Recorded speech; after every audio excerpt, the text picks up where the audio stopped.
Hello and welcome to Season 2 of ReFocus, where we talk to artists and music industry professionals about building sustainable careers as creative workers, with a focus on folk.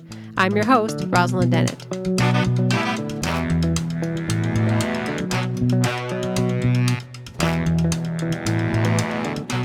Today our guest is Carly McFadden. Since 2016, she's been the artistic and executive director of Folk on the Rocks Music Festival, which is taking place July 19th to 21st, 2024 in Yellowknife, Northwest Territories, under the midnight sun. Carly also works as an artist manager at Victory Pool, which is a label and artist management company, working with a fantastic roster of artists, including some FMO artist alumni, Ellen Freeze, and Status Non-Status. Here's our conversation with Carly McFadden.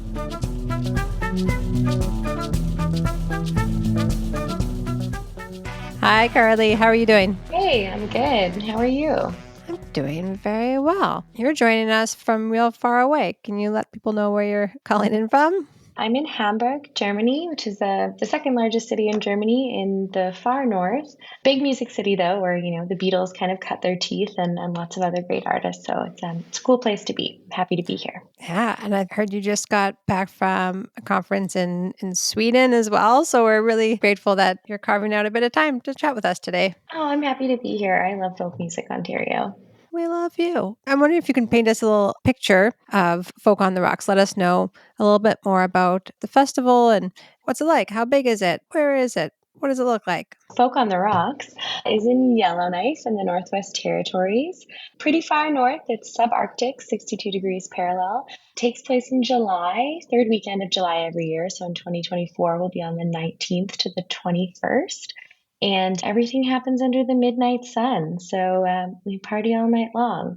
We're an outdoor festival with 5 stages, including a children's stage, a beer garden stage, and lots happening in between. We've got an artist market, food vendors from all over Canada, bringing food from different cultures from all over the world. It's been going for it'll be 44 years this year. Wow. It's a really special community event. We partner with tons and tons of other local arts organizations, but also lots of social justice organizations. And it's a really community built and served event. And how did you get involved?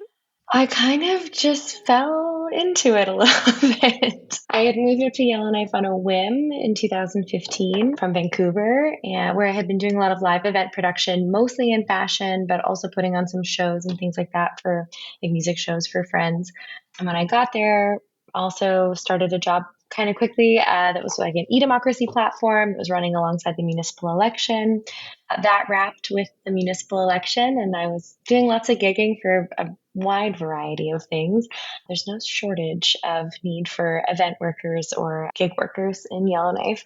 When a friend of mine introduced me to the board president, they were looking for an admin. They actually had no staff at the time. And so I started there as the admin on a tight year, a tough year. It was maybe the festival wasn't going to happen that year or maybe ever again. But we pulled through, and afterwards they let me stick around, and it's kind of been my baby ever since. We've got around 20 employees now. During the height of the festival season, our operating budget has tripled. We're inviting international artists back again after many years of Canadian only and hyper focusing on Northern, which we still are, but just more expansive programming. And I really love it there. It's a great place to be. Amazing. So can you tell us a little bit about what kind of music? I know it's folk on the rocks. There's many broad expanding definitions of folk. What could people expect to see on the stages there? Yeah, I think that we really push the limits of what the folk umbrella might mean. It's just very rare for anyone to tour to Yellowknife, which is understandable. It's a 16 to 18-hour drive from Edmonton, depending on how fast you drive. So yeah, we really try and program something that everyone in the community will enjoy. So, everything from electronic and hip hop to very traditional folk music to, kind of indie rock. And we're all over the map, I would say. Whatever we think is fun and that our audience will like, which is a bit of everything. Fantastic. Let's talk a little bit about what the artist experience would be like? You just mentioned like not a ton of artists are maybe familiar with that territory and have an opportunity to play up there. So it must be a pretty big deal for artists to get that opportunity to come up and play. Can you like take people through a little bit about what they would kind of expect the experience to be like? I mean, the experience can sort of vary depending on what you're doing or how long you're coming up for, but the biggest comment that we get is probably just that people are really surprised by how manic the sun not going down makes them feel. It is, and it is kind of trippy for sure. And it's also weird to be out at like 3 in the morning and my kids are out playing because it's just like Mhm. we're all not sleeping all summer. So that's kind of the biggest thing that we get. But I think the other thing that we hear back from artists and that we really try and provide or that we pride ourselves on is, really promoting Northern hospitality. So when people come up, we really try and showcase local foods, local traditions, things that might also kind of be like unusual experiences for people. Like we organize some float plane rides for the artists and we do fishing tours. And, we try and make sure that if late night dancing is your thing, then you get to go hang out with Ernie and the boys at the Range, which is like a very old hotel that hasn't been renovated in like 60 years that the whole town kind of hangs out at. And Ernie and the boys play covers and dance the night away. So it's crazy. Someone has also told us before that it feels a little bit like coming to music camp. So I don't know if that paints a good picture or not. Oh, absolutely. I'm wondering, does it follow like a similar model to like what we call like the Estelle Klein model of like folk festivals where like do you do like workshop stages? Do you have multiple bands on or like collaboration or like kind of teaching or anything like that? Or is it like more like concert focused? It's primarily concert focused. We do some workshops and some collabs. Most of the time with our workshops, they're more like camps or things where people would come up a week prior and work together and then present at the festival.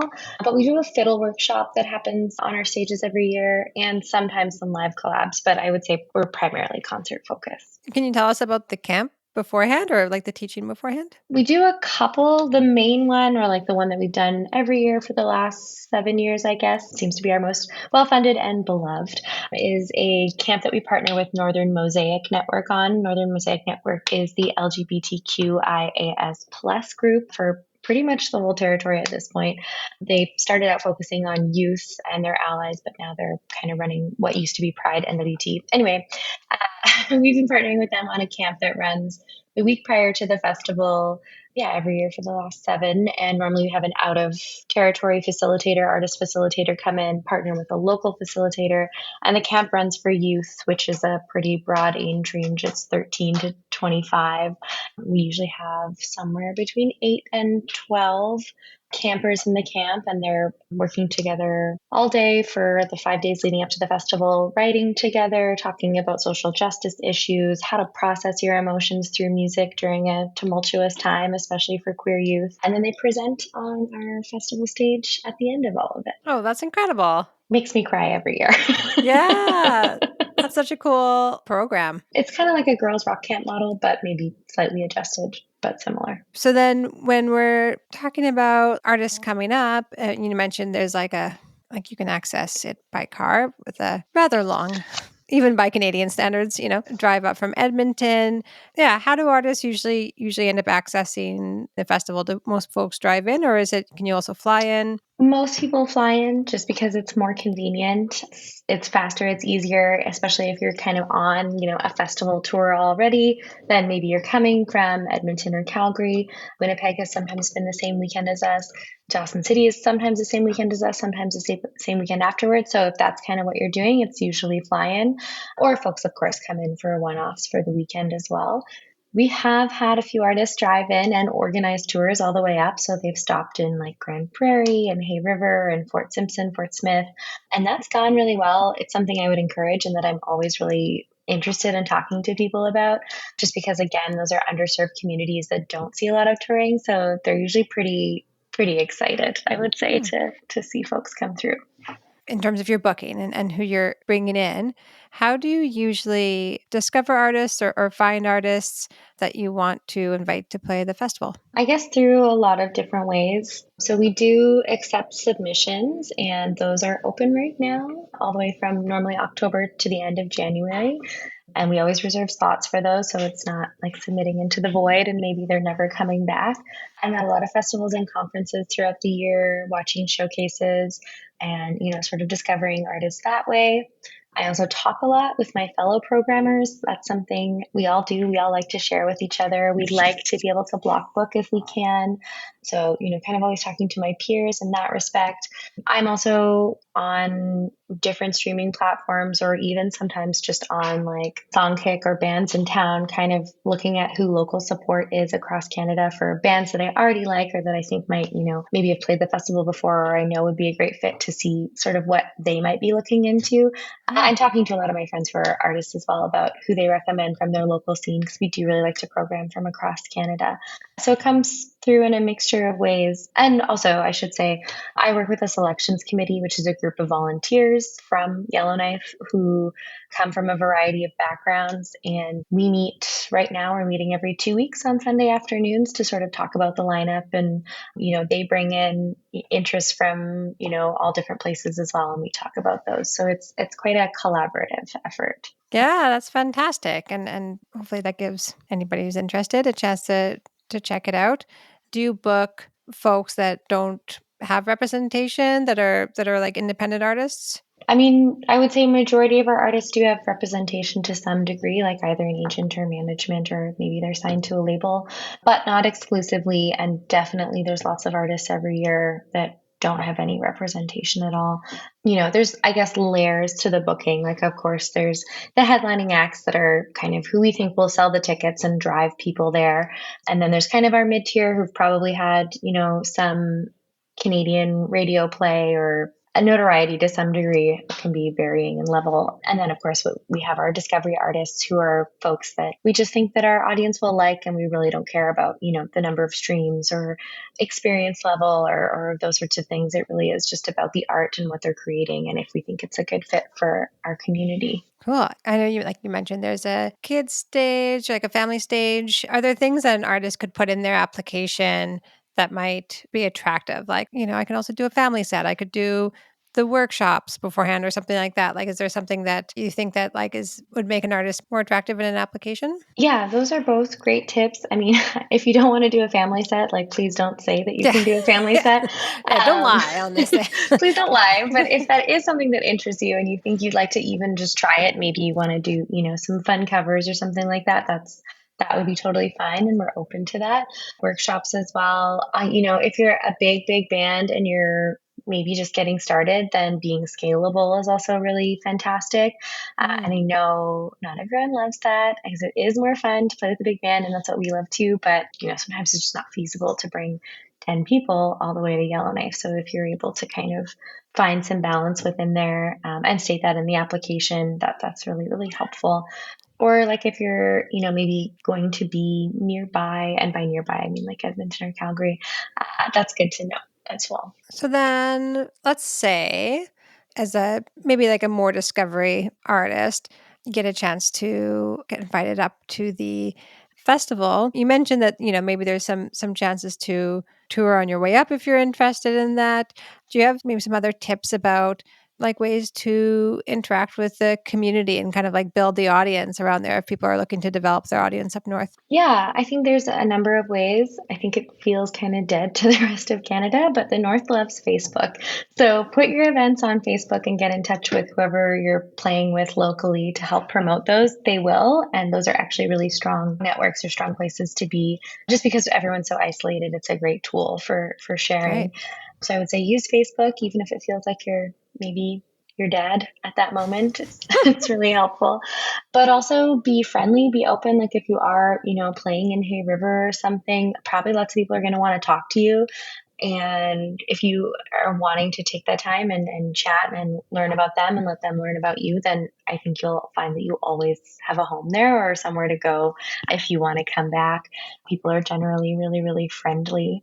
Those are kind of maybe the key things, but just kind of being open also to new experiences. And also that you'll probably get the tour going and it'll get scheduled, but response times are maybe slower than you're used to. Just internet outages and sort of things like that are often things people are contending with. How do you find that folks up there like typically are consuming music? Like, do a lot of people rely on kind of streaming to discover stuff? Do folks listen to the radio? Radio is still really big. We have a few different kind of local, and by local I mean territory-wide options that people frequently listen to. It was only during the pandemic that we got unlimited internet access. So before that, we were paying by data. So yeah. And it's still very expensive. So a lot of people are still just on data plans for their internet, which means that, yeah, they're listening to the radio.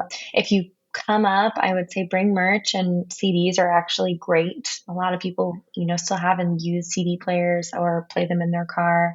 But I mean, like, because things have changed just a lot since the pandemic and there is more access to unlimited internet, like, of course, people are streaming, Spotify, YouTube, Bandcamp, all those things are still ways that people access music for sure. Would you recommend folks like reach out to, is it like local radio, CBC, campus, like anything like that if they're coming up? Yeah, we don't have campus, but we do have one local radio station, Cabin Radio. Shout out to them. They worked really Woo! hard during the evacuations and we love them. So, Cabin Radio, CBC, yeah, of course, we have CBC North that is headquartered in Yellowknife, and we've got a couple other stations as well. We actually are always really happy and helpful in like making those introductions and getting the interviews going because it feeds us as well. So we actually normally get almost everyone scheduled to at least one radio station for an interview or sometimes a performance, if not more. And yeah, we're always keen to facilitate that. Amazing. That's really fun and like a neat way to kind of develop that audience up there. What if folks, so let's say that they've come up for the festival and just, I'm sure they all do, just like fall in love with the community and want to come back. Are there opportunities year round for folks to come up and maybe like play a show or kind of keep that relationship going with the community? Sure. Yeah. So there's another really, really cool festival in Yellowknife called the Snowkings Winter Festival. It happens in March every year, and it's actually not just a music festival. Like they have theater performances, comedy, film screenings, literally everything in this snow castle that's built on the frozen lake in Yellowknife Bay. It's the best festival. Don't tell my board that I said that. Breaking No, news, guys. they would be like, yeah, we know. But it's phenomenal. And they're, yeah, also in the process of booking artists right now. I believe they have an application portal. It's a great festival. They program a lot like us. They program a little bit of everything. And, they're interested in everything from discovery to major acts and all that's in between. We do also have the Northern Arts and Cultural Center. That's a soft seat theater in Yellowknife, but they will do tours across the Northwest Territories. So they have outposts in Inuvik and Cambridge Bay, I believe, Hay River. Anyway, kind of all over, and they'll actually organize tours for artists to go play those places. Those you do have to be in touch with them a little bit ahead of the game. I think they program like a year to 2 years in advance, and they're also multidisciplinary. But that's quite a cool way to do it. We have run like month-long artist in residency programs in the past throughout the winter as well. We're hoping to get it going again. We didn't get the funding we wanted this year, but we're hoping to bring it back soon. And you can also come up on your own. It does happen. People do it. And I think there's lots of people like myself and other arts workers in the territory who would be happy to help kind of support you get there if you're probably going to want to write a travel grant. But if you kind of can put those things in place, then we'll help you find a venue to play and cross promote and those sorts of things. Fantastic. So before we sign off, do you have any like tips? I know you also worked in artist development through Victory Pool, and yeah, I'm wondering if you can maybe just leave us with some general advice for the folks out there that are getting their summers going and looking to get out there and start performing on festival stages. Yeah, I think maybe the number one thing or the thing I think about a lot is be patient. I know that's really tough. Like you showcase somewhere and you want to book all the festivals and go play everywhere. And, that's not always the way that it goes, especially if you're kind of just getting into it. But, I think a lot of us, all of us are watching, like we're coming to those things and we're not writing you off forever. Just because we don't book you the following next summer doesn't mean that we're not watching. Maybe we want to see a little bit of development, or maybe it's just not the year. Like maybe I've already programmed 2 or 3 metal acts and that's the most I can do. So maybe it's like, oh, I really like this. It's just I'm already kind of full in that genre, this area this year. So yeah, I think be patient and be friendly. It's a small industry. We all know each other. And it's important to, I think, just like be polite as much as you can and be patient with people. Great. Well, thank you so much for taking the time out of your busy schedule to hang out with us. And yeah, I really appreciate all the fantastic advice. And it sounds like such an amazing festival. Oh, well, I hope you can make it up someday. And thanks for having me. This was a lovely, lovely little chat.